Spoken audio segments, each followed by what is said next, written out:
Hello, I'm Karlyn Lothery, and welcome to the Tip of the Week. This is where we focus on one specific communication issue, provide you with some laser coaching so that the next time you step in front of an audience, you can communicate and connect better.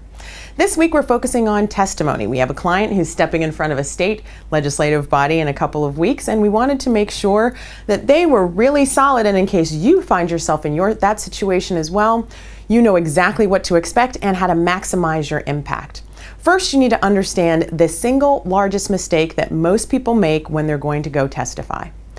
The biggest mistake is they believe that the requirement to read an opening statement means they don't have to practice, they don't have to show emotion, and they don't have to tell a good story. Wrong, wrong, and wrong. Okay, lawmakers are people too. They get moved by a good story. They get moved by making a connection with you and some good, strong eye contact with you. So if you're reading the entire time down here and you never look up at them to make sure that you're connecting your message with the lawmaker, then you're never going to have the impact that you would like. Now, if you want to speak to the interest of the lawmakers, here are the things that they focus on, and they are only three.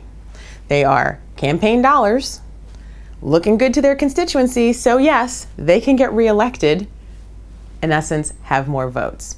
You need to build your case around those three things. So how many voters, people in their district are affected by the issue that you're talking about? How many of their voters, people, will be helped by whatever it is that you are proposing? And what does a ruling in your favor mean to their reputation in their community? What story can you tell that allows them to create a mental picture and really see and understand what you're talking about? Most importantly, if you're talking about something that is typically very technical, something science-based, computer-based, technology-based, or anything that's really high-level jargon-oriented, make sure that you also come with your own translation. So give them a word picture that gives the so in other words type moment for them to understand what you're talking about. Throwing out a bunch of acronyms is not going to help you make your case.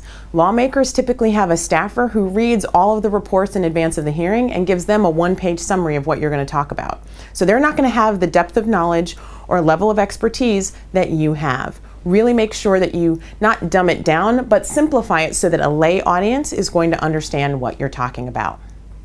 Provide as much eye contact as you can, so that means also, yes, practice not only the reading of your statement, but anticipate what are the questions that you're going to get asked after that statement.